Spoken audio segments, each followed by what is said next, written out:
perfecto. Ahí empezamos. Bueno, te voy a comentar un poco cuál es como la dinámica de esta conversación. Te voy a poner algunas imágenes. Tú puedes comentar lo que te generen esas imágenes, lo que te activen esas imágenes, y a partir de ese, digamos, esa sensación inicial, vamos conversando. Ok, perfecto. Bueno. Esta es la primera imagen. No sé si la ves bien, Adriana.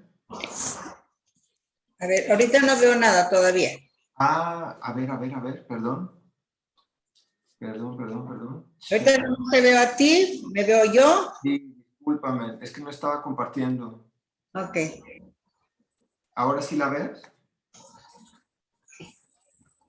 Sí. Ah, perfecto. Ahora ya la veo.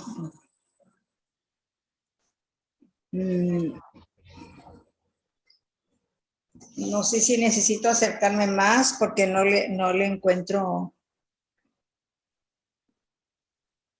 No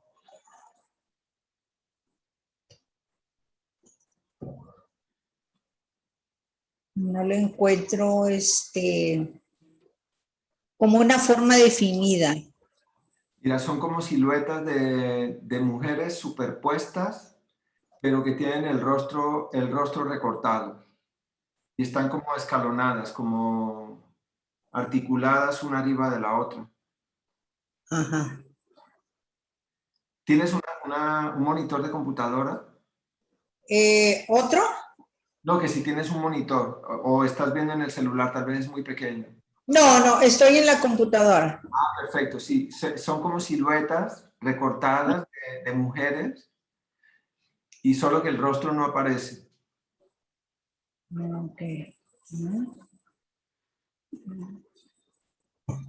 Como siluetas recortadas. Y como siluetas recortadas y solo que está suprimido el rostro. Esta imagen tiene que ver con lo femenino, tiene que ver con la posición de la mujer en este tipo de circunstancias que implica la violencia, ¿no? Porque la posición de la mujer, pues, es la posición de la madre, primero, la posición de la esposa o de la pareja, y por supuesto también la posición de la hija, ¿no? Ajá. Entonces, quizá sería interesante como escuchar cuál es tu opinión con respecto a lo que tú has vivido en tu experiencia con respecto a la posición que asume la mujer en estas circunstancias, en lo que ha ocurrido en México a partir de 2006, que fue cuando se dio como la política de guerra contra el narco, ¿no? Que, digo, yo llegué a México, llegué justamente en 2006, y me tocó ver o vivir esa transición de un país que vivía otras circunstancias, otras condiciones de vida, y después como se transformó totalmente como la vida, ¿no? La vida cotidiana de las personas aquí. Ajá. En el 2006 llegaste tú. Sí, en 2006, justo cuando me tocó ver a la Ciudad de México tomada, ¿no? Por las personas con tiendas de campaña protestando por la elección de Andrés Manuel López Obrador versus Felipe Calderón. Ajá. Había inconformismo, había pues no sé si recuerdas esa frase de voto por voto, casilla por casilla. Sí. Exactamente, en ese momento yo llegué como en agosto de 2006. Sí, más o menos me acuerdo y lo relaciono porque yo inicié ahora sí que mis ingresos al primer penal aquí en Nuevo León en el 2005. O sea, del 2005 al 6, pues ya teníamos un año. Y digo, independientemente de todo lo que se estaba gestando en otros estados o en el centro del país, aquí mismo la cuestión de la violencia contra la mujer como que se recrudeció al grado de que las personas, bueno, estábamos ahí en el penal del Topo Chico, que había hombres y mujeres, o sea, había era mixto. Entonces, los varones estaban en una posición de que culpaban a la mujer en sí, pues si no de la violencia que había en ese momento, pero que como queriendo desquitarse de alguna manera con algo, con alguien, se recrudeció en ese, hubo muchos feminicidios, muchos, ¿sí? Y pues eran situaciones y momentos muy críticos y difíciles, pues para nosotros, las mujeres en todos los sentidos, ¿sí? Entonces, eso fueron momentos así como que los puedo relacionar, te digo, ese año del 5 al 6, que fue donde se recrudeció mucho lo que es la violencia contra la mujer. Duro eso que comentas, porque, digo, trabajo en colaboración con mi pareja, se llama Lorena Estrada, tenemos un colectivo de arte y ella tiene una interpretación que me hace muy interesante, y es que hay mucha frustración en el hombre, y que esa frustración por las condiciones laborales complicadas que se están viviendo en este momento, y por también las dinámicas empresariales en una sociedad tan costosa como la de Monterrey, puede haber tenido que ver pues con esas manifestaciones de violencia, ¿no? Y con el hecho de que muchas personas se hayan empleado en el crimen organizado pues para ver como una vía laboral posible, ¿no? Uh-huh. Y en medio pues está la figura de la mujer pues en una posición bastante vulnerable, digamos. Ok. Y ahí en ese, te hago comparto este comentario, que precisamente cuando nosotros ingresamos por primera vez en agosto del 2005, ese fue uno de mis primeros impactos, ¿sí? Porque nos invitaba el departamento para ingresar, nos invitaba el departamento de psicología.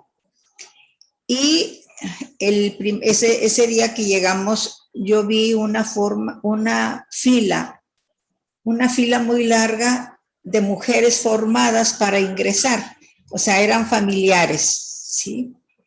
Y otra fila de varones para ingresar, también familiares. Y me llamó mucho la atención porque porque la fila de las mujeres daba la vuelta casi a la manzana. No sé si llegaste a conocer dónde estaba situado el centro penitenciario, que abarcaba hasta donde está el Palacio de Justicia. Y yo decía, pero ¿por qué hay tanta gente? Entonces, ¿por qué hay más mujeres formadas que hombres?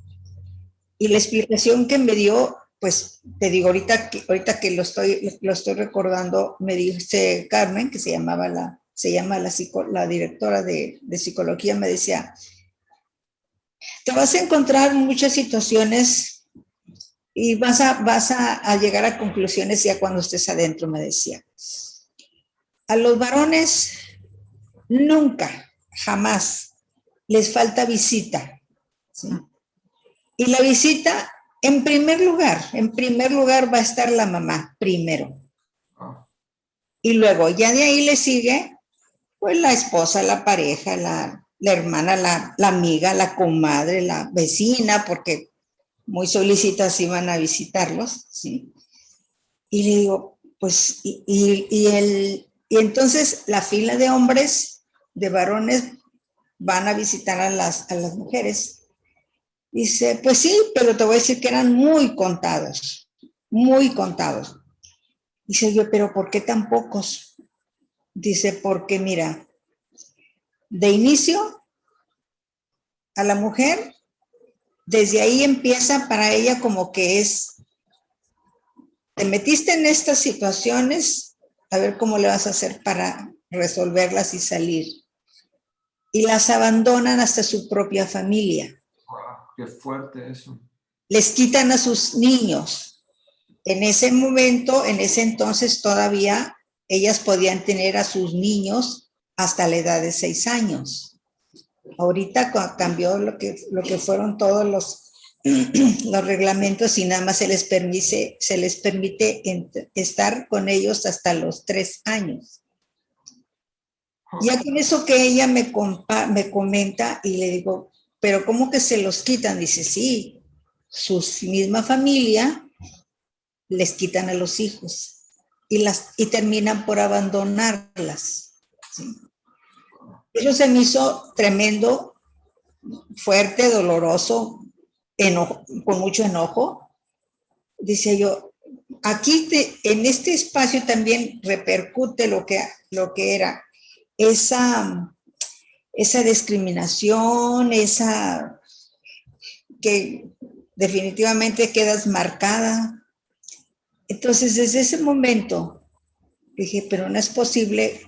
¿Y cómo sobreviven? Bueno, ya después me di cuenta cómo es la situación.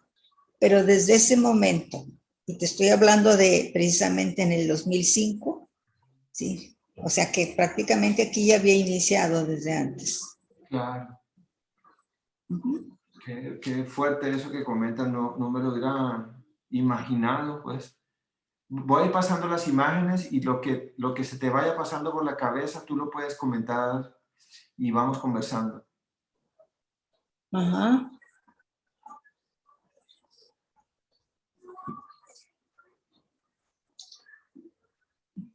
Esto me inspira a pensar esa forma de ver esas posiciones, porque bueno, se ve que pues, todos son varones, ese querer siempre tener, o sea, aparte de querer tener la razón, de decir, pues, aquí yo pongo siempre mis reglas, ¿no? Y aquí se hace lo que yo digo. Sí, aquí veo una mano que es, pues, que la veo como que quiere saludar, pero finalmente yo creo que eso es lo que me provoca esta imagen.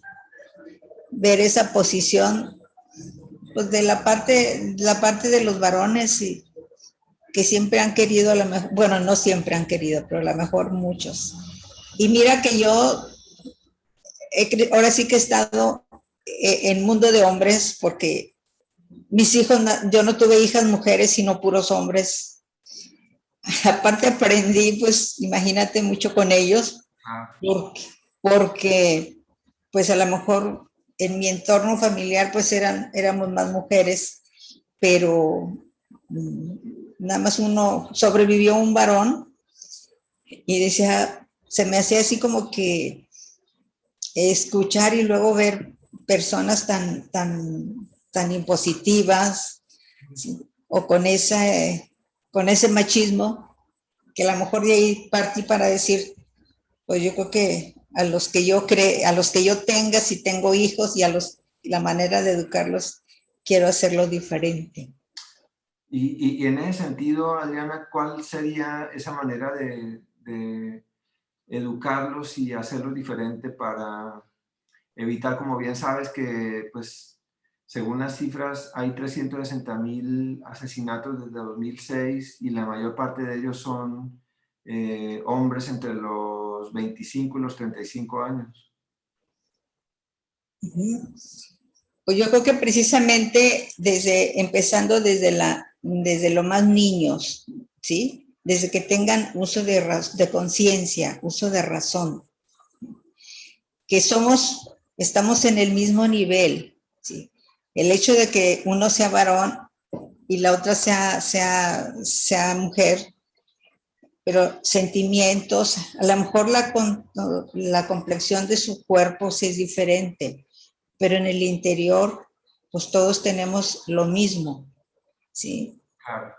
Sentimos, si no lo mismo, muy parecido o casi igual. Sí. Hay algo, a lo mejor aquí muy a nivel muy personal. Yo les digo, ya todos mis hijos se casaron, bueno, nada más me quedaron 3, me quedaron 2 nada más, hubieran sido 3.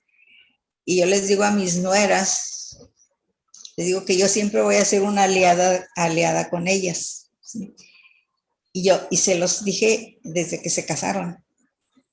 Le dije, nada más no me gustaría nunca tener que tomar decisiones que sé que van a doler a todos, a todas, pero que no se atrevan a ponerle una mano encima a ellas, porque si no, se la van a ver conmigo. Claro, pues como mujer tienes que ser solidaria.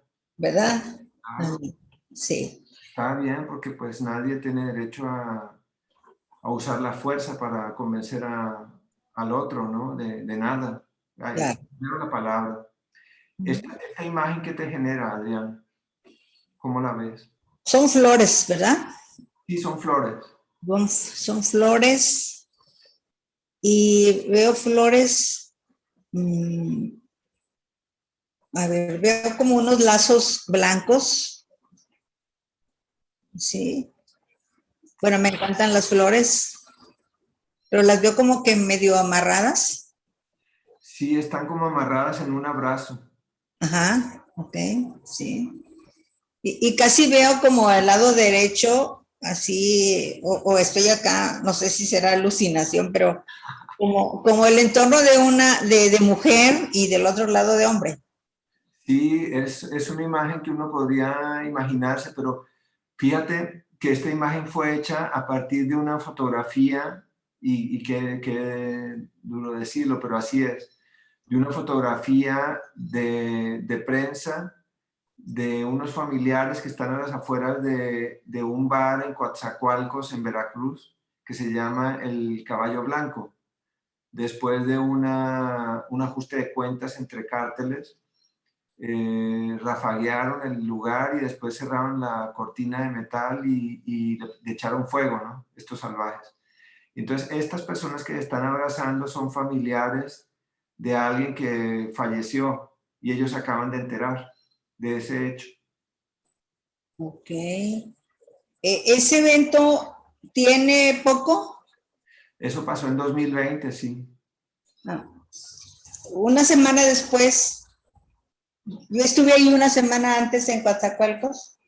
Una semana antes, ¿qué pasará? No me digas. Oh, sí, no, fue una noticia nacional, pues. Sí, claro, y sobre todo porque, bueno, porque fue a nivel nacional lo que nos enteramos, pero casualmente alguna de las personas que estuvieron tomando conmigo que estaban tomando conmigo el programa al que fui a compartir, era familiar de ellos. ¿Cómo? No me digas. Una amiga que también se llama Adela, no Adela, mi querida Adela de aquí, otra amiga Adela. Oy, oy, oy. Pero fue antes de... Una semana antes. No me digas. ¿Y por qué dio esa casualidad que estaban ahí? ¿Nosotros con el curso o cómo? Sí, que qué casualidad tan increíble que hubieran sido familiares los que lo tomaron. Sí, porque cuando sucede yo me comunico, hice muy buenos amigos allá y me comunico en cuanto supe, Oh, y yo no imaginaba que era amiga, que era familiar de ella, y así pasó. qué duro. Y era una mamá de una de las personas que murió. Prima hermana. Viva hermana. Bueno, ¿cómo se vive tú que has estado? Digo, es que tienes tanta vida vinculada a procesos complicados como los que estamos comentando. ¿Cómo vive una familiar un proceso así, tú que has estado cerca de estas circunstancias? ¿Cómo puede una persona sobreponerse a algo así? Pues fíjate, precisamente acabábamos nosotros de llevar el programa precisamente este programa colombiano no sé si a lo mejor has escuchado hablar de él, las escuelas de perdón y reconciliación. ¿Tú estás ahí en Espere? Ahí estuve por 16 años. Bueno, 15 años. ¿Del padre? ¿Cómo es que se llama el padre? Daniel Narváez. Él, no, no, es un genio. Lo que hizo fue increíble. Me encanta. Sí. Bueno, pues precisamente en el 2004 yo supe de ese programa por medio del lugar de un Centro Cultural Loyola, que es donde me pertenecí mucho tiempo. Precisamente porque tengo muchos amigos jesuitas, sacerdotes jesuitas, y no soy fanática ni religiosa, pero coincidimos, vaya. Y en el 2004 supimos del programa y unas personas se encargaron de ir a Colombia a traerlo. ¿Sí? Yo me entreno con Jairo Díaz Ferrer, uno de mis maestros de allá de Colombia, que vino a impartirnos el programa aquí a Monterrey. Y pues en cuanto terminamos de entrenarnos, era no nada más para los centros penitenciarios, sino era para para todas las personas, era abierto. Pero entonces, pues, no sé, yo no digo que me tocó, yo digo que a lo mejor elegí o me eligieron para promover el curso, pues, en todo México. Y ahí pero sobre todo en los centros penitenciarios, empezando en el Topo Chico, que fue el primer penal en todo México en donde se empezó el programa de Espere. ¿Y cómo estuvo la reacción de los reclusos con respecto a este programa? Yo te puedo decir que mi experiencia más enriquecedora ha sido en ese penal, que ahí fue donde iniciamos, y de ahí lo promovimos a muchos otros penales. Las experiencias que me tocó vivir hasta el 2010, del 2005 al 2019, que es cuando lo cerraron el penal, yo creo que es algo que pues lo tengo en mi corazón muy grabado, porque las transformaciones y los cambios, ¿sí? Por increíble que parezcan, yo creo que como se dieron ahí, he visto muchos cambios en muchísimos lugares, muchos espacios, pero ahí yo creo que es algo, para mí te digo, esto fue algo glorioso, así. ¿Qué significa, Diana, el perdón? ¿Qué significa el perdón? Sí. Amar, así. Ahora, el programa está tan bien estructurado, tan bien diseñado, ¿sí? Que es para sanar, para curar, ¿sí? Entonces, si te puedes imaginar una persona, imagínate a quien tú hayas escuchado que sea o haya sido el peor criminal, por decirlo así, el delincuente más criminal,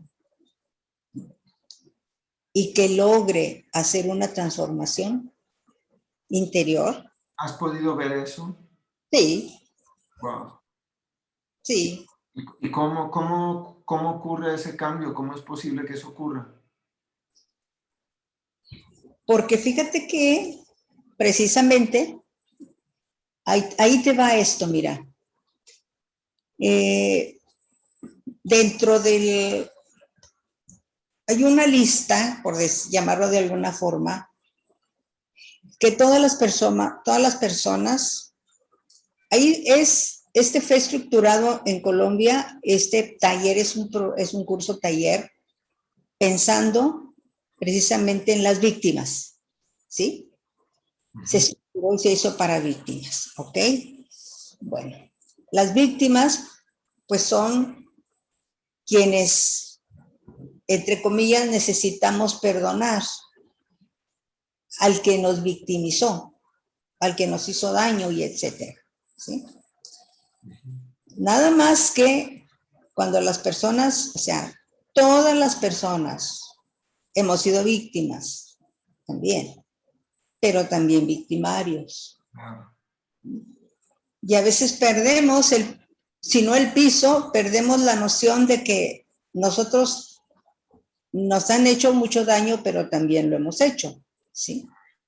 Sí. ¿Y cómo es cuando nos podemos dar cuenta? Claro, pues si tenemos un apoyo, tenemos alguien que nos diga a lo mejor el cómo, qué es lo que hacen las escuelas de perdón, enseñarnos a perdonar, pues es como vamos ampliando nuestro conocimiento, nuestro criterio y etcétera, ¿sí? Cuando nosotros llegamos a estos espacios, se nos hacía imposible, porque decíamos, bueno, es que ellos son los victimarios, ¿sí? Y las víctimas, pues acá las vemos afuera, porque teníamos también, hay muchos grupos también que siguen trabajando para poder perdonar. Pero no nos imaginamos o no queremos imaginarnos porque etiquetamos sobre todo a los que están en las cárceles o todos los que están en los reclusorios que no tienen remedio, ¿sí? Pero si eso es lo que pensamos, también no pensamos aparte de que nadie les ha dicho cómo, si pueden hacer algo. Y el programa es lo que hace, ponerte en contacto contigo mismo, ¿sí? Decirte o acompañarte cómo hacer algunas cosas para que reconozcas y te reconozcas, ¿sí? Muchas de las personas, si no es que la mayoría de las que están en esos espacios, es que nadie les dice, primero, que son dignos de perdón también, y luego que hay formas, ¿sí?, para que primero se perdonen ellos mismos o ellas mismas. Mientras eso no suceda, mientras todos esos victimarios no sepan que hay una forma en que ellos también pueden perdonarse, entonces ahí es donde vamos a permanecer o van a permanecer pues, mucho tiempo sin saber hacia dónde caminar. Claro. Entonces con ese programa yo fui testiga, así te digo, testiga de milagros, lo que yo consideraba milagros, ¿sí? Situaciones milagrosas, ¿sí? Entonces me quedaba, por eso fue ese enamoramiento, ese apasionamiento, y por eso dedicarle a lo mejor todos estos años. Y bueno, pues a mí lo único que me detuvo y me contuvo, el 13 de marzo, un viernes 13 del 2020, ese es el último día que pudimos ingresar a los penales de aquí de Nuevo León por la cuestión de la pandemia. A mí y a mis compañeros que ingresaban en equipos conmigo, yo siempre, bueno, una de las cosas que platicábamos cuando luego nos dábamos la retroalimentación, yo creo que no hay nada que nos vaya a poder frenar, ya cuando habíamos visto que, por ejemplo, en mi caso muy personal, nos tocó vivir los motines de los 3 penales. En mi familia tuvimos 2 secuestros. Entonces, nada de eso nos detuvo, al menos a mí. Pues entonces, ¿qué nos iba a detener? Claro. ¿Sí? Pues, una situación, digamos, que prueba como tu disposición de servicio y de voluntad para el cambio social. No sé qué pensamientos te genera esta imagen, Adriana. Esa imagen la percibo muy violenta, pero la percibo también muy aterrizada porque tengo muchos años de edad, mucha experiencia de vida. Y bueno, si te platicara todo lo que me ha tocado vivir, Claro. porque, bueno, la bandera la veo y me da un orgullo de ser mexicana, no te puedes imaginar, ¿verdad? Pero ese personaje o la persona que está entre el revólver y la bandera, híjole, me mueve el tapete. ¿Qué quieres decir? Me mueve el tapete, me enoja, Ya. ¿sí? Porque he sido, pues a lo mejor víctima, también a lo mejor de de injusticias, y a lo mejor si no fue con un arma, pero fueron otras formas como para así quererme, pues, hacer mucho daño. Entonces ahorita lo veo y a lo mejor hubo amenazas así con arma y todo, pero bueno, digo, por ser mexicana, a lo mejor por defender lo que andaba yo defendiendo en ese momento, me lo recuerdo ahorita. Ok. No sé si logras leer lo que trae escrito la playera.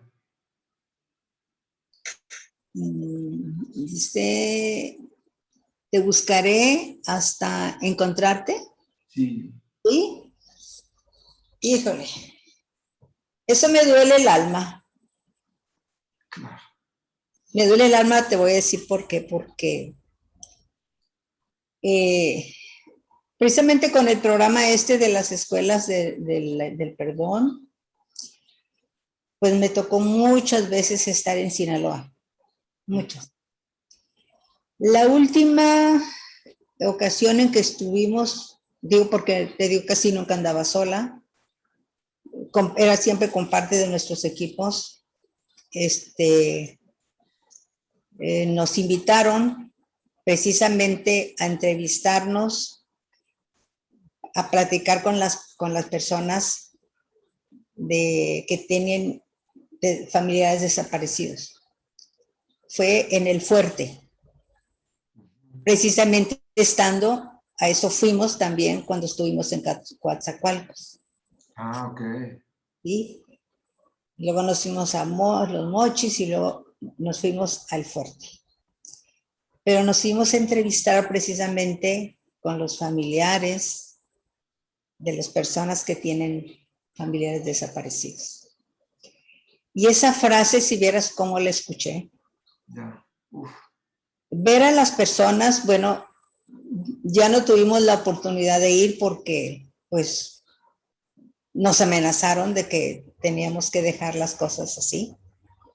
Pero ya teníamos listo todo para irnos hay un grupo que se llama Las Buscadoras.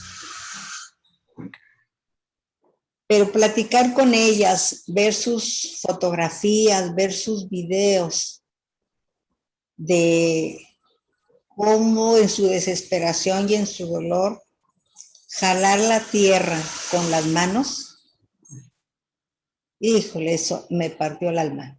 Claro. ¿Sí? Ver que ellas mismas con sus medios, porque no encontraron apoyo, ayuda, eco, verlas cómo inventaban sus propias herramientas para rascar la tierra. Se hicieron expertas. En tanto que anduvieron buscando y algunas le prestaron atención un día y nombraron y llegaron pues a lo mejor un día de una de las fiscalías y les dijeron, ¿saben qué? Vienen los antropólogos forenses. Bueno, pues ellas, aún y sin esa preparación de los forenses, de los antropólogos forenses, saben dónde hay restos. Claro. Por la pura intuición, por el puro amor, por la pura desesperación y el puro dolor. Claro. Entonces ahorita esa frase, híjole, me dolió el alma de acordarme de ellas.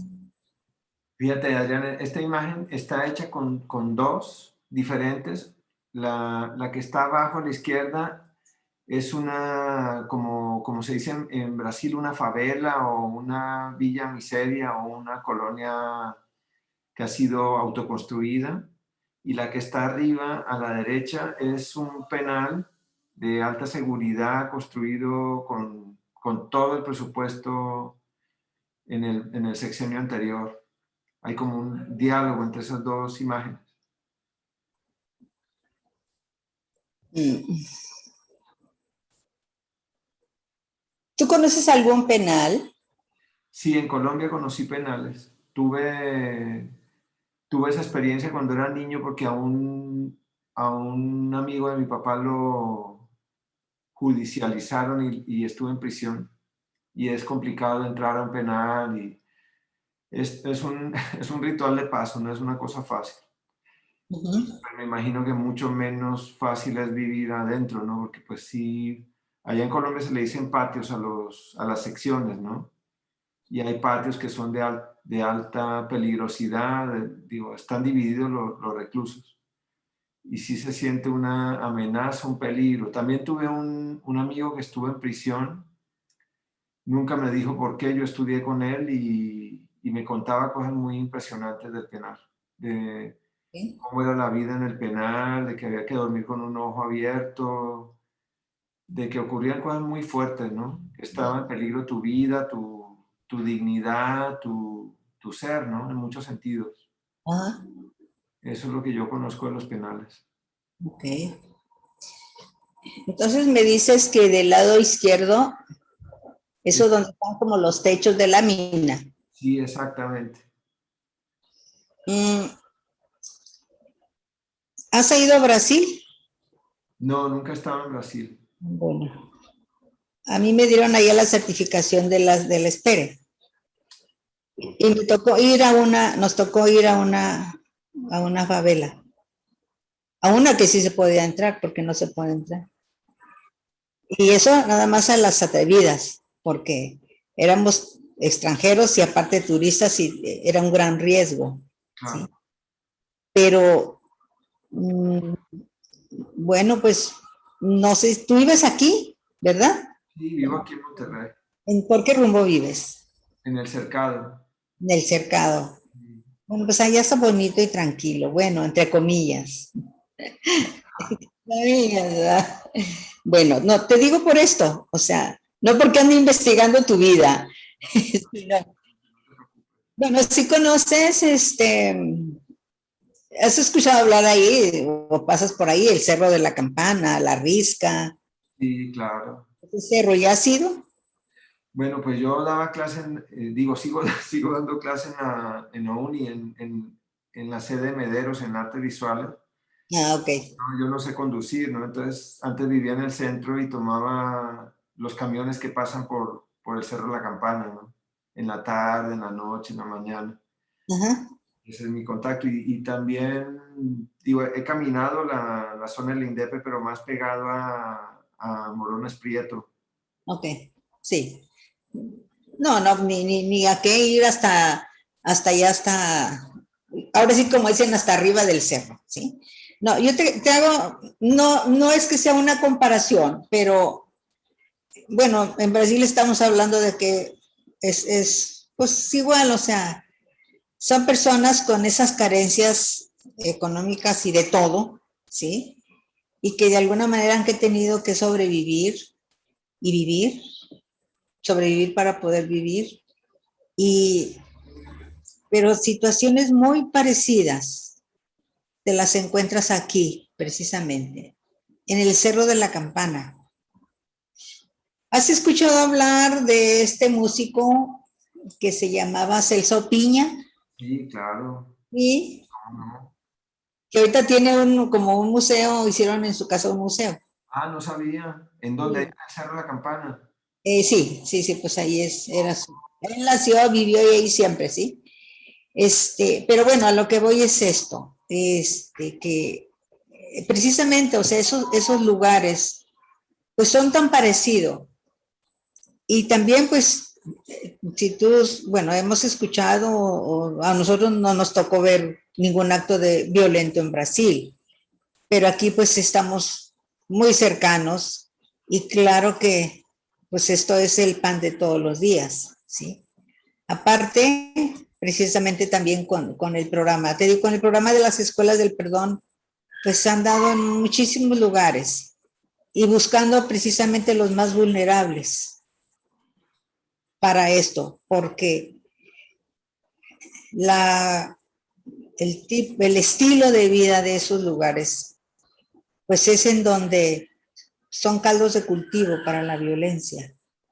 ¿Sí? ¿Por qué son caldos de cultivo esos lugares? Porque ahí es donde se empieza a generar, ¿sí? Porque no es tanto la carencia económica, sino la carencia de todo, en todos los sentidos, ¿sí? Claro.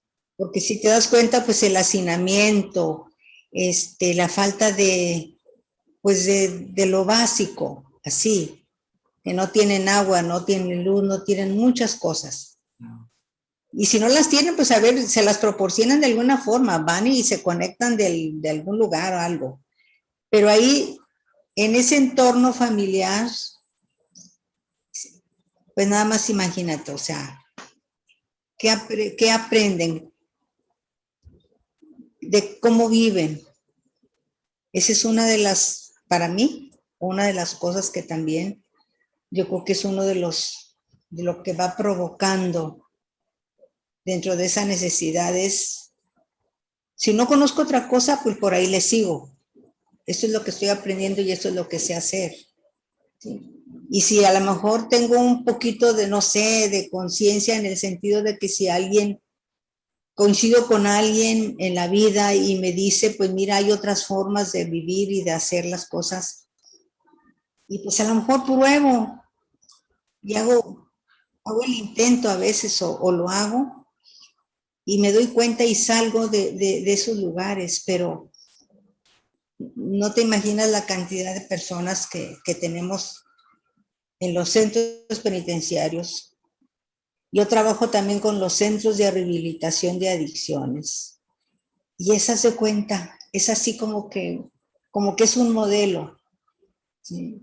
Es un modelo que a seguir, de que dices, bueno, pues empiezo con esto. Y no, son historias así que nos podíamos pasar no sé cuánto tiempo y ver que en esos espacios es donde para mí se genera muchísimo de inicio. ¿Cuáles dirías tú que son como los, es que me llama la atención la palabra modelo, en esa estructura de causa-consecuencia? ¿Cuál sería como la razón o las razones por las que una persona cae en las adicciones o en la delincuencia? Digo, ya mencionaba la carencia, ¿no? De todo tipo. ¿Sí? Pero ¿cuál de esas carencias es como la carencia fundamental, ¿no? Pues yo creo que la carencia principal, bueno, ahora sí que yo le digo la carencia de inicio, pues es precisamente la falta, pues yo le llamo amor, porque dentro del amor está la atención, está el, el decirte, ¿cómo te pudiera explicar? ¿Cómo me pudiera yo explicar? Esa carencia amorosa, sí, esa carencia que implica, te digo, la atención, el decirte, pues a lo mejor cómo hacer algunas cosas para que no cometas errores así. Mira, yo les digo que se van por pasos cuando llegan a los centros penitenciarios, cuando llegan a las cárceles, ¿sí? Nacen, su crianza es, pues a lo mejor a veces con papá, muchas veces sin papá, ¿sí? Porque el papá opta por irse a comprar el pan y ya no vuelve. Ya. Y entonces se queda la mamá con ellos. No sé, o sea, tampoco es culpar al papá porque se le olvidó regresar, ¿no? A veces es miedo de que, ¿y ahora qué yo voy a hacer con con esta familia, con esta mujer y con estos hijos, ¿sí? Ok. Pero al quedarse la mamá sola, pues tiene que trabajar o ver de qué manera para poder mantener a la familia, al niño, a la niña con quien se haya quedado, ¿sí? Y de ahí, pues de la manera como Dios le da a entender, lo hace, ¿sí? Y esos niños, esos niñitos, se quedan sin dirección, ¿sí? Y luego, pues, nos enteramos que, o se enteran que, pues, llega una acompañante ahí a mamá o etcétera. Y si son niñas, porque así lo han dicho, pues es que eso es lo que yo vi que se hacía, ¿sí? Que, pues, hay que estar acompañada de alguien, pues, como para poder valer, como para poder que te respeten. Y luego los niños, pues sí, pero a veces esas personas que llegan ahí de compañeros de papá, pues ya llegan, pues que les gustan los tragos, que les gusta la cerveza, pero aparte, con el ingrediente de que hay maltrato físico, ¿sí? Y entonces se van, te digo, unos niños van aprendiendo y van modelando a esa persona que está ahí como figura paterna de respeto, como papá sustituto o de alguna forma. ¿Y qué hace el papá? Pues, o la figura paterna que tienen ahí, pues es que se golpea, toma, se droga y todo. Y no hay quien le pueda decir, pues que eso no, pues que no es un camino, no es un camino muy ideal, ¿sí? Y entonces ahí empieza, y luego el niño, mira, para mí fue indignante, y eso te lo digo que hace un mes, ahora en julio, que estuvimos visitando unos centros de adicciones, niños de 10 años, ya involucrados, ¿sí? Con las drogas. Niño de 14 años que ya es papá. No, qué fuerte. Eso te digo, bueno, son cosas que, pero pues es una realidad, ¿sí? Y yo les decía, yo no quisiera verlos, porque luego en esos centros, pues también a veces hay adultos que ya han estado hasta en las cárceles. Y yo les decía a los más chicos, digo, yo no quiero verlos allá, ni en Apodaca ni en Cadereyta, o sea, en los penales, no los quiero ver allá. Pues sí, pero ¿cómo le haces? ¿Sí? Si saben que muchas veces son clientes cautivos los de las organizaciones delincuenciales, son clientes cautivos los que están en los centros de rehabilitación de adictos, igual que en los centros penitenciarios. Y es un círculo vicioso. Un círculo vicioso, totalmente. Estoy aquí tomando notas, Adrián. No sé qué te genera esta imagen. Ay, esta imagen he visto muchos chicos. No digas. Sí. Sí. No, te digo, te contara, no, muchas cosas que compartir. Sí. Un modelo así, lo vi en Michoacán. Ya, claro, pues es tan cítaro. ¿Cuál tú dirías que es como ¿Cómo condensarías tú esa relación del hombre con el arma? En una frase, por ejemplo. En una frase, el hombre con el arma. Híjole, pues, ¿cómo podría decirlo? Mira, ahorita lo estoy observando y lo veo según mi percepción. Esta persona se siente segura. A él esa arma le da seguridad. Sí, porque como diciendo, pues mira, sí, hasta su manera de de levantar su cara. Claro. ¿Sí? Esa arma le está dando seguridad a él.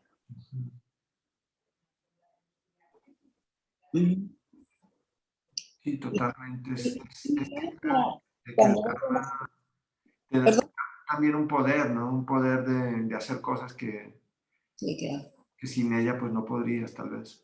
Sí. Definitivamente.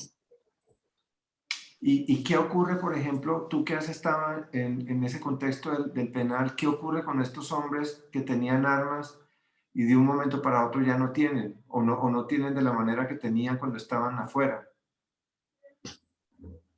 ¿Qué ocurre con ellos? Sí, ¿cómo viven ese proceso ellos? Pues mira, yo creo que tuvimos muchas conversaciones, yo le digo extracurriculares, con ellos, porque nosotros teníamos permiso para dar el programa 2 horas, nada más. Cuando iniciamos en ese penal, en el Topo Chico, eran nada más 2 horas, pero nos engolosinábamos el equipo y yo, y teníamos llegamos a tener 11 grupos, entonces éramos varios equipos. Entonces, en esos grupos entrábamos con uno de 10 a 12, pero como había que entrar otra vez de 3 a 5, a ver, no, de 10 a 12 y luego de 1 a 3, sí, más o menos. Ahí comíamos, o sea, como si decían, nos preguntaba alguien, ¿y a ustedes les pagan? No, no nos pagan. Decíamos que no estábamos bien de la cabeza, ¿verdad? Entonces, en esa hora que teníamos para comer, ya en el transcurso del programa, del taller, nos decían, oiga, Lick, ¿le puedo hablar? ¿Me puede dar 5 minutos? Ya sabíamos que esos 5 minutos pues no les dábamos la terapia, porque para eso estaban los psicólogos, ¿verdad? O las psicólogas, pero decíamos, pero me gustaría comentarle algo, quiero platicarle algo. No, pues si aquí nos dan permiso, adelante. Entonces, en esos espacios, yo le decía, esas son sesiones extracurriculares. Era cuando nos compartían, abrían ese corazón y nos compartían. A lo mejor por eso nos fuimos así como que integrando tanto de una manera de que decíamos, bueno, porque de que lo que sí siempre estuvimos conscientes eran de que nosotros el día que entráramos a esos espacios nos íbamos a encontrar con personas, ¿sí? Y cuando nos damos cuenta de que cuando les hablábamos, a mí me pasaban una lista con sus nombres, sus apellidos, y sabes que yo preguntaba, a ver, Antonio, ¿dónde estás, Antonio? No respondían, porque se acostumbraron a ser llamados por número. Ah, uf. Hasta o sea, pierden su identidad. Qué loco eso. Cuando llegaban a mucho, porque pues, estos también tienen sus juicios y los llevan a veces los sacan de ahí del penal a los juzgados y los llegan a llamar por el apellido, pero allá adentro todos eran por número. Entonces, la primera vez que entro, eso fue la primera vez que yo miro a los ojos y toco la mano para saludar, y yo le decía, ¿cómo estás? ¿Cómo te llamas? ¿Cómo se llama? Porque yo les decía primero de usted, y hasta que les decía, si ustedes me dan permiso de tutearlos, hasta entonces les hablaba de tú, y después yo les hablaba siempre de tú. Pero primero era mirarlo a los ojos, tomarlos de la mano y preguntarles su nombre y hablarles por su nombre. Y fue una regla, me decía, vino a cambiar las reglas aquí. Decía, aquí no va a haber apodos, ni apellidos, aquí va a ser, ni número, mucho menos número, aquí va a ser por el nombre. ¿Y sabes qué era lo que después nos decían? Eso también se me grabó mucho porque decían, porque sí, pero ¿por qué bajan la mirada? Decía, es que usted mira mucho a los ojos. Pues es que a mí me gusta ver a los ojos. Pero pues, dice, no bajen la mirada, o sea, aquí vamos a buscar la manera de que todos necesitamos recuperar nuestra dignidad. Y aquí, pues si tú me miras, yo existo. Yo le decía a ellos, si tú me miras, yo existo. Qué bonita frase. Esa frase está hermosa. Si tú me miras, yo existo. Y así ellos aprendieron, decían, ah, entonces, y es cierto. Porque yo les decía, pues tengo he vivido muchas experiencias que para poder recuperar la dignidad de la persona, tienes que mirar, pero mirar, no ver, mirar. Claro, que no sea un acto automático. Mira, por ejemplo, esta otra versión del arma, Adriana. Sí. En la comunidad de Chilapa, que tal vez tú escuchaste esa noticia que fue bastante mediatizada, ¿no? Del asesinato de una orquesta de músicos en Michoacán y que propició el hecho de que la comunidad o el grupo que los organiza a ellos armara pues a un grupo de niños de entre creo que 8 y 15 años, que algunos eran hijos de los músicos asesinados. Y ella, pues esta señora hace parte de ese grupo como de autodefensa, digamos, de las comunidades indígenas ahí en Guerrero. Guerrero. Entonces el rifle, no sé si lo logras ver, se transforma en un asadón. Sí, sí, sí, sí. ¿Cómo ves tú esta posición del límite que tienen muchos campesinos e indígenas que están ahí como entre fuegos, que intentan como mantener su dignidad, como tú comentabas, pero también su resistencia a, digamos, a la violencia, pero también que están defendiendo su territorio, que están defendiendo sus maneras de vivir, sus familias? ¿Cómo tú percibes esto? Mira, futuro. Y me encanta decirte tu nombre porque nunca lo había escuchado como nombre. Mira, ahorita esta fotografía me recuerda, bueno, con el asadón, sin duda me transporto allá a Sinaloa, ¿sí? O sea, me acuerdo de aquellos asadones, pero ahorita viendo a la persona, mira, precisamente en un viaje que hice, ahí sí me fui sola,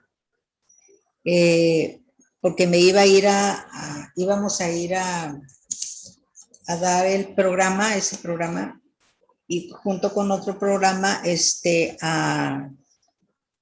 era era una casa de retiros de religiosas, ¿sí? Pero que estaba en la sierra de Michoacán, muy pegada, el lugar se llama Taretan, Michoacán, pero rumbo más a Tierra Caliente, precisamente de Michoacán, que era donde estaba, de hecho, la casa de las religiosas, una casa, bueno, una finca enorme, pues estaba vigilada precisamente por pues yo le decía yo a las monjitas, o sea, me siento como en Colombia, cuando fui a la selva, le digo, aquí andan los guerrilleros cerquita. Pero te quiero compartir que en mi transcurso de viaje, yo nada más tuve vuelo creo que a Morelia, y de Morelia pues era irme allá con ellas. Primero llegar a Uruapan, luego de Uruapan irme para allá. Y en el Inter estaban los bloqueos en las carreteras, ¿sí? porque estaba la situación bastante crítica. Bueno, entonces, yendo en el autobús, y precisamente por la situación que estaba en ese momento, pues no llevaba mucho, no había mucho pasaje.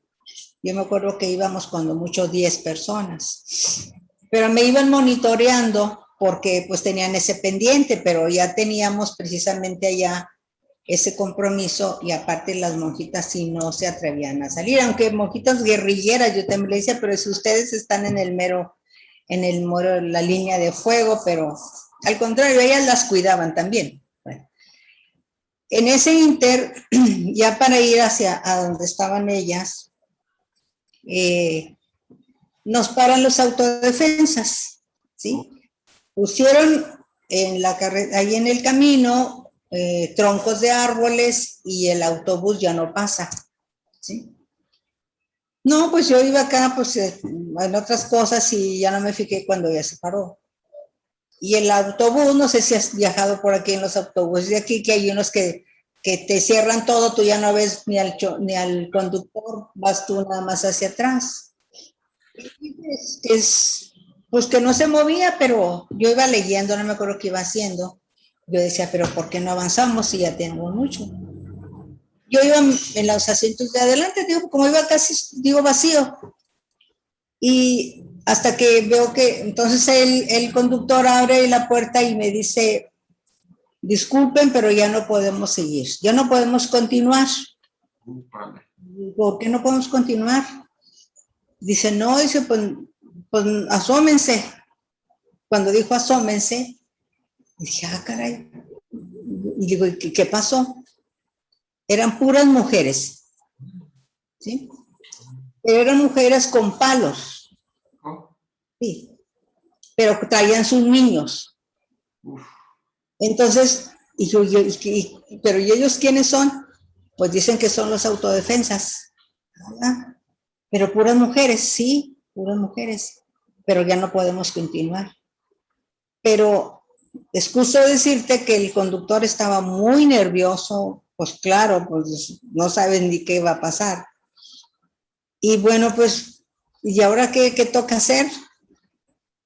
Y bueno, pues y aquí nos vamos a quedar nosotros. Dice, es que ya me comuniqué a la central, hacia su línea, y pues me dicen que pues que la otra, la carretera súper, o sea, la autopista, creo que también estaba bloqueada. Dice, entonces aquí no hay más que regresarse. Ah, caray. Pues bueno, pues nos regresamos. Pero las mujeres, no, pues las mujeres serían como unas 20, 25.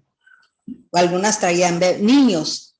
Y cuando yo veo a los niños y digo, pero solas y con los niños, pero ellas ¿qué dicen?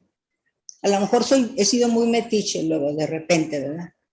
Y le digo al conductor, ¿y aquí nos vamos a quedar? Y luego, pues no, pero no sabemos qué destino. Pues dije, pues ni. Y las señoras se van a subir, o no, que ni se les ocurra. Dice, aquí nos encerramos y le dije, bueno, mire, los niños pues son niños en todas partes del mundo. Y a los niños si les ofreces papitas, les ofreces agua, refresco, galletas, una pelota, los niños va a haber una reacción. Yo creo que yo no me acuerdo si traía nada más agua y pregunté quién traía papitas, dulces o algo y no faltó. Dice, ¿qué va a hacer, señora? Le dije, pues hay que dialogar, o sea, para que nos digan qué necesitan, o sea, no qué quieren, qué necesitan. Lo que sí nos llamó la atención, y yo le decía, pues yo soy muy observadora, le digo, ¿por qué ven mucho hacia donde están los árboles? O sea, como que el bosque, el campo. Y dice, es que dicen que al rato llegan sus hombres. Dije, no, y pensé, si llegan sus hombres, ahí sí va a estar más complicado. Le digo, ¿sabe qué?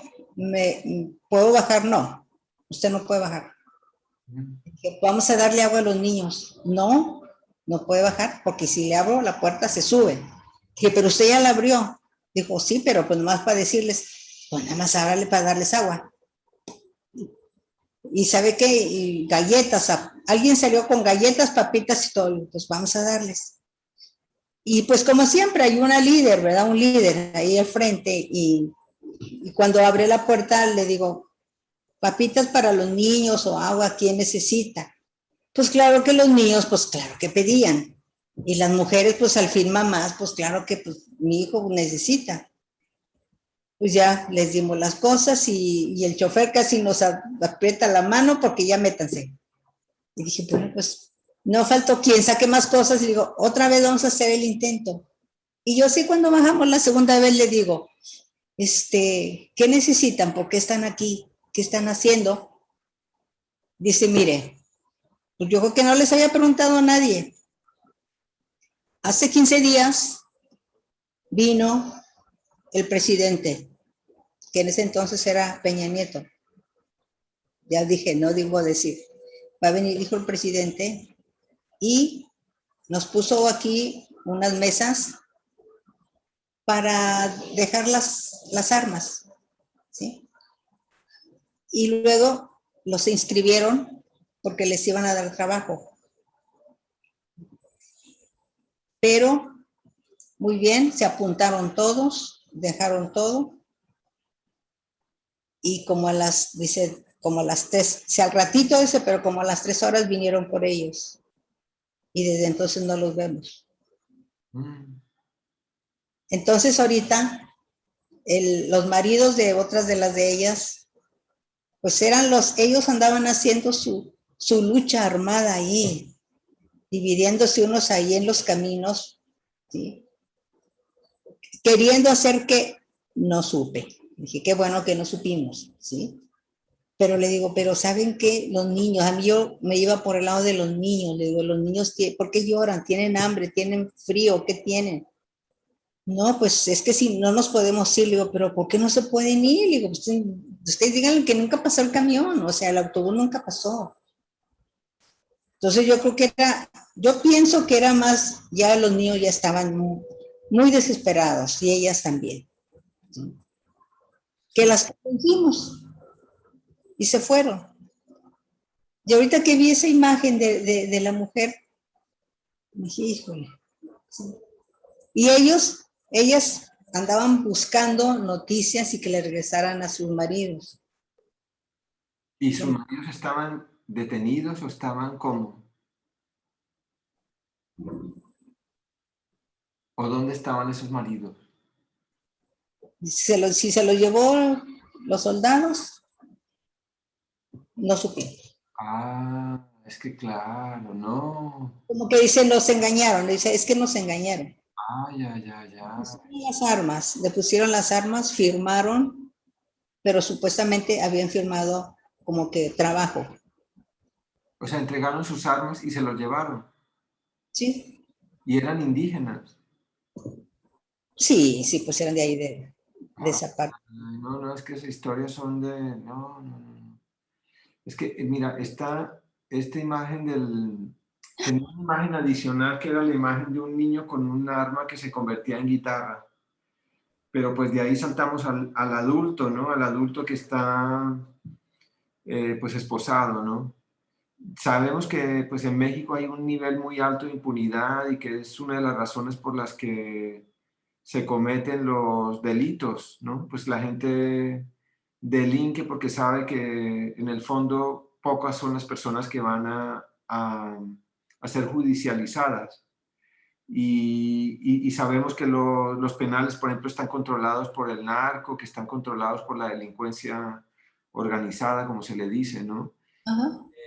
¿Cuál es como porque comentabas también la posición del hombre en el penal, que es diferente a la posición de la mujer?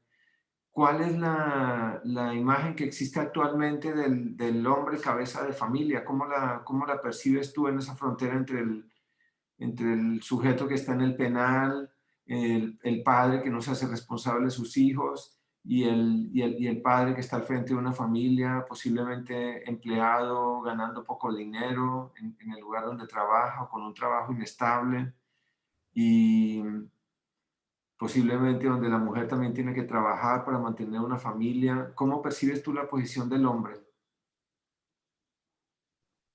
¿Cómo percibo la posición? Pues yo creo que depende. De cada situación es diferente, porque, mira, de inicio cuando una persona es así, la presentan así, ¿verdad? Sí, así los presentan. Pero así tienen que estar porque así les dicen que estén, con la cabeza agachada, no pueden levantar la cabeza. Ah, les dicen eso. Ah, claro, Ah, no pueden levantar la cabeza, no, no. Levantar la cabeza es señal retadora. ya, no Es un sabía eso. gesto retador. Entonces aquí baja, ¿sí? Ya, De, y nada más levanta la cabeza cuando te van a tomar la foto y te van a poner el número. ya, solamente ahí. Sí. Menos no, porque aquí ya desde que entras aquí, y eso es ahí, desde que entras aquí ya valiste nada, ya no existes. Por eso yo les digo, mis chicos, los últimos de la fila y los invisibles, ya no existen. Entonces ahí, ahora, cada situación de cada uno pues es diferente, los delitos pues son diferentes. Ahora es cierto que hay quien, pues es que te digo, hay de todo, hay cada historia. Los que estuvieron en el momento equivocado, en el lugar equivocado, los que no tienen dinero para mover sus casos. Uf, O sea, no, es un libro cada historia. claro, no, ya me imagino. ¿Cuál es como esa? ¿Tú dirías que sí hay posibilidad de enmendar en la vida, de corregir, de volver a encontrar un camino? Sí, el que quiere. Yo tengo acá de los que ya están afuera y que salieron, sí, tengo contacto con varios. Y Sí es posible. sí, es posible. Sí, es posible. ¿Y qué es lo más importante, digamos, para una persona que está viviendo este proceso de privación de la libertad con miras a retomar su vida y a iniciar un camino de otra manera? ¿Qué es lo más importante en ese momento? Mira, eh, hay un libro que se llama Casas de Curación. La autora es Robin Casarjain. Robin es una señora, es una mujer que tiene, yo creo que ahorita ya de tener como sus 60 años trabajando en las cárceles en Estados Unidos. ¿Sí?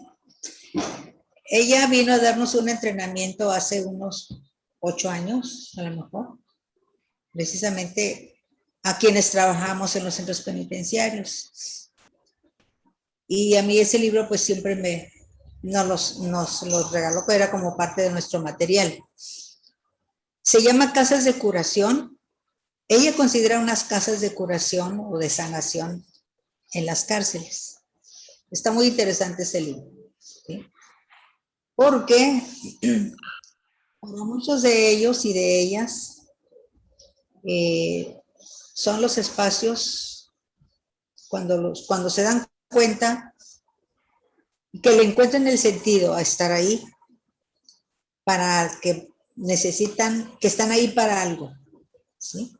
Para reconsiderar su vida, para enmendar el camino, ¿sí? Para reflexionar, para vivir experiencias que luego los hacen valorar que todo lo que hicieron mientras estuvieron en libertad física, ni siquiera se imaginaban que necesitaban hacerlo ya estando adentro. Claro. Nada fácil, porque yo creo que se van también por etapas. Yo le digo, también esos círculos que, así como están los círculos viciosos de de algunas metodologías de programas, también yo le digo que están los círculos virtuosos, y eso también lo aprendí en las escuelas del perdón, ¿sí? Y esos círculos virtuosos es donde llegué a este espacio, pero necesito vivirme esas etapas para finalmente poder pensar en que necesito hacer un cambio. Claro que está pagando y le está costando muy caro, pero a veces se necesitan de ese tipo de experiencias. Y es muy crudo decirlo, para poder, ahora sí que llegas al fondo y desde ahí es donde agarras el impulso para subir. Ahora, en muchos de los centros penitenciarios te voy a decir que sí hay algunos tipos de apoyo. En algunos mucho. He conocido varios centros penitenciarios y dentro del personal que ahí sí trabaja porque es parte del administrativo, pues están los psicólogos, claro, a lo mejor son escasos porque no se dan abasto, pero hay psicólogos, hay criminólogos, hay personas y sobre todo muchas asociaciones, así como nosotros, muchas fundaciones que también apoyamos para llevarles a lo mejor programas en los que ellos empiecen a, pues ahora sí que a reflexionar, que los conozcan, que los ayuden a reflexionar y que se den cuenta que hay formas en que sí pueden hacer un cambio en su vida. Ahora, a muchos les funciona, a muchos no, porque hay muchos que,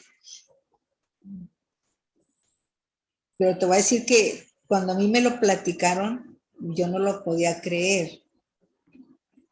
Te lo cuento rápidamente. Me decía, pensando que quién no quiere salir también. Unos porque tengan sus deudas pendientes, unos porque saben que están amenazados. Hay personas que se van a esconder ahí, nada más. Pero uno que me llamó la atención era un muchacho que me decía, ya voy a salir, ya me voy libre, ya me voy dentro de un mes. Y yo, qué padre, o sea, qué emoción, qué gusto, pero su semblante no reflejaba nada de ese tipo de emociones. Decía, pero no estás contento. Y decía, no me decía nada, pero como que, no, o sea, con su expresión me decía otra cosa. Se llegó la fecha, nosotros nada más íbamos de lunes a viernes y se llegó el viernes y me dice, yo creo que ya me voy mañana pasado. Bueno, mira, inclusive pues a lo mejor allá en el centro cultural de donde nosotros estamos, ya le decíamos la manera que pudiera haber contacto y pues, nos decía que sí. Bueno, pues no me acuerdo qué días festivos se interpusieron. Regresamos como 15 días después y regresamos y me cae por ahí y me llega al salón. Me dice, aquí estoy ya, pero lo vi tan diferente y aquí estoy ya otra vez, Lick. Dije, pero pues siempre no te fuiste, ¿qué pasó? No, sí me fui. Y luego, pues no, pero ya regresé. Pues sí, pero ¿por qué? Dice, es que no puedo estar afuera. ¿Sabe qué? Saliendo de aquí, pues nada más fui a ver si es cierto que ya los camiones los habían pintado, porque me platicaban que ahora todos los camiones eran de color amarillo. No sé cuánto tiempo ya tenía ahí, ¿eh? Dije, pues sí, yo creo que ni me había fijado si son amarillos. Si alguien me platicó, me decía que son amarillos. Bueno, el metro sí ya sé que hay porque lo veo pasar. Pero que ya hay mucho tráfico y no sé qué, no. Y entonces ya todo eso ya lo vi. ¿Y qué te pareció? ¿No? Fui y asalté un Oxxo para que me agarraran y me metieran otra vez. Y yo necesito platicar contigo, pero así, más profundo, le dije, porque no te lo entiendo. Y platicamos, claro. Y me dice, pues es que yo afuera no tengo familia y si la tengo, pues me rechazaron, me olvidaron. Entonces mi familia está aquí. Qué duro eso. Mi familia. Sí. ¿Por qué tú dirías, Adriana, que una persona, sabiendo lo que le espera en la cárcel, o imaginándoselo por lo menos, ¿por qué entra en esas dinámicas delictivas? O sea, ¿cuál es como la razón que tú percibes un poco en esa experiencia carcelaria? ¿Por qué regresar entonces? Me dice así. Sí. No, por qué delinquir? ¿Por qué delinquir? Alguna vez yo leí una entrevista que le hacían a un grupo de jóvenes y decían que era porque sentían poder, porque en las condiciones económicas que vivían en sus familias nunca iban a tener lo que querían tener y lo iban a tener rápido. Y aunque lo tuvieran poco tiempo, pues preferían eso a nunca tenerlo, por ejemplo. Eso explicaba. ¿Tú qué percibes? Bueno, mira, pues yo también tenía a lo mejor otros conceptos y otras opiniones, pero cuando ya después de que platicaba con algunos de ellos y que me decían, porque a mí me llamaba mucho la atención, por ejemplo, los jóvenes, ¿sí? ¿Para qué andar haciendo fechorías? ¿Para qué cometer delitos? ¿Y para qué? Entonces, que luego lo platiqué con un sociólogo y me decía, pues es que sí, tienen razón. Decía, ellos, ves que muchos de ellos, hay unos por su voluntad y hay otros que pues son obligados, pero se integran con las organizaciones delictivas, con los grupos. Pero ¿sabes para qué? Tienen a veces tanto enojo, tanto coraje con la sociedad. Y que como una manera de desquitarse y quitarles, ¿sí? Esa es una forma también que hay quien lo tiene así como que, pues no sé, muy marcado, que la sociedad debería de darles más, de que la sociedad no los quiere, de que la sociedad no los respeta. Dice, pero pues es que a lo mejor no todos. Pues sí, pero ellos, pues en su cabeza, a lo mejor eso es lo que han alimentado. Y entonces es una manera de desquite también. Un desquite. Fíjate, no había pensado esto desde esa perspectiva, no lo había visto. Vamos con la última imagen, Adriana, a ver cómo lees tú esta imagen. Esa es una mano. Sí, es como un puño con los dedos cerrados. Bueno, ese puño ahorita yo pudiera decir que lo veo como demostrando fuerza. Ajá. Eso me inspira, o sea, como que puedo. Eso. ¿Sí?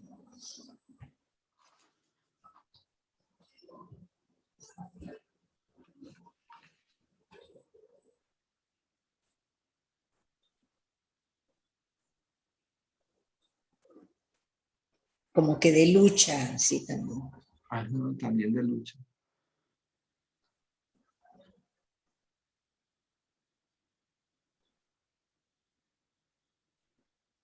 ¿En qué momento una persona siente que puede y que no depende ni de las armas, ni del delito, ni de la trampa, ni de la corrupción para hacer una vida? ¿En qué momento, a ver, la persona siente Ajá. que no necesita? Que no necesita ni del delito, ni de las armas, ni de la corrupción, sino que puede hacer una vida normal, decente, ética. ¿En qué momento pasa eso? Bueno, yo pienso y creo que en el momento en que la persona sana algún tipo de sentimiento, de emociones que tienen por ahí arraigadas y que son los que los han movido para hacer cosas pues que han hecho y que de las cuales luego se arrepienten, como en este caso los delitos. Uh-huh. Cuando la persona logra hacer ese contacto consigo misma que se convence, que se perdona y que sana. Claro. Porque es de la manera en que, pues yo recuerdo a lo mejor varias personas nos han compartido. Claro, sino el Y perdonar y el sanar. sobre todo, recuperando su dignidad. Cuando recupera su dignidad y que nuevamente se vuelve a sentir persona. Uf. Claro, porque hay muchas personas que no se sienten, no llegan a sentirse personas, que están en situaciones muy vulnerables, ¿no? Muy limitadas, con mucha carencia, pues, como tú decías al comienzo, carencia de todo. Sí. Bueno, Diana, pues voy a dejar de compartir. La verdad, agradezco muchísimo la conversación.